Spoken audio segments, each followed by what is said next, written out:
All right, ladies and gentlemen, let's take a look. Al Jazeera. Smoke billowing in Tel Aviv after a barrage of missiles targeted central Israel. The Iranian retaliation has started, ladies and gentlemen. I think it's going to be limited. I think it's going to be restrained. I don't think that it's going to, I mean, maybe I'm wrong, but I don't think Iran has the smoke. But perhaps I'm wrong. In a state of emergency, schools have been shut down since the early morning hours, businesses as well. Everything by way of a normal daily routine has been halted, and only the very basics, the more than crucial activities are being allowed to proceed, including public transportation, that it's only being allowed to be used if absolutely necessary. Hospitals are on high alert. They've been told to clear as many beds as possible. Medics in Tel Aviv, no initial injuries reported. That is expected. Medical attention in smaller facilities. So there are those precautions, there are those preparations, plans that have been in place for months, if not years. They keep being updated on a regular basis because attacking Iran has been central to Israeli foreign policy, certainly under the leadership of Benjamin Netanyahu for many, many years. And the Israeli bureaucracy, the Israeli army is ready in terms of planning of how to respond, how to anticipate and try to mitigate any kind of damage to civilian infrastructure. ABC special report just started. Uncertainty and certainly one. God damn, dude. For the kids and possibly here. Right, well, moments ago, the skies of Tel Aviv were ablaze as Iran fired a barrage of missiles We heard the towards radio Israel. announcement on the loudspeaker like we've heard before, telling people to get to a shelter, and we'll be here until we get the all clear and when it's apparently deemed safe to be able to leave this shelter here, Diane. Israeli Ministry of Defense headquarters has just been struck. Okay, there's going to be a lot of fake news that's flying around everywhere, by the way. And there's a lot of backstory that I have to cover.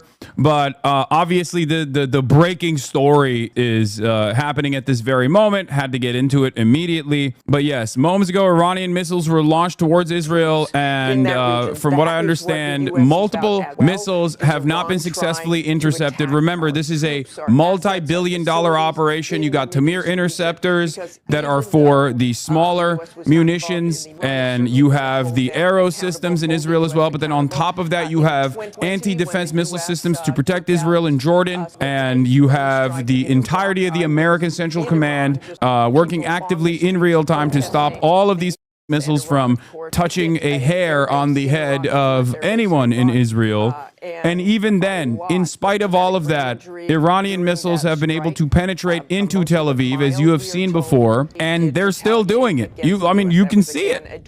Look, the ones that are flying from the ground are the interceptor missiles. They're anti-defense missile systems, and yet, in spite of that, the Iron Dome can be overwhelmed, as the Iranian retaliation last time around showed. This seemingly, according to Elant News, who's in the chat already, appears to be in the vicinity of IDF headquarters.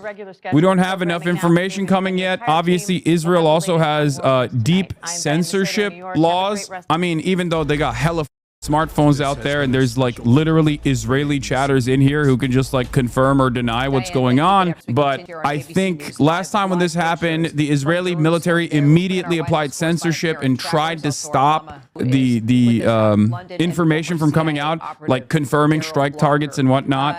The reason why I'm mentioning this is because obviously in the interim there is going to be some misinformation. There's going to be a lot of misinformation flying around as always. So be aware of that when you're bringing in information here, and try to go after trusted resources.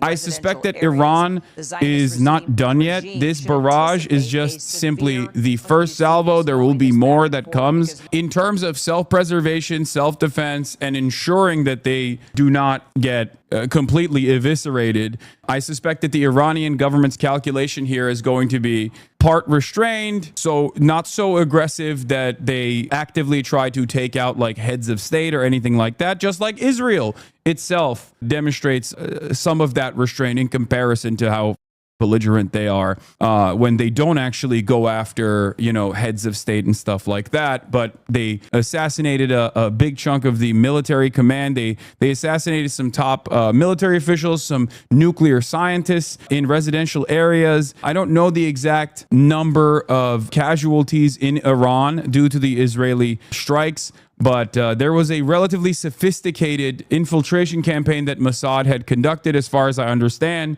This is not like glazed to Israel at all, but I think it also shows a weakness within Iranian national security that directly stems from the resentment that the Iranian population, some in the Iranian population, have towards this administration due to its fundamentalist attitudes, especially amongst the Iranian youth, and also the fact that the country is in turmoil economically, and it's much easier to basically purchase allegiances internally within Iran.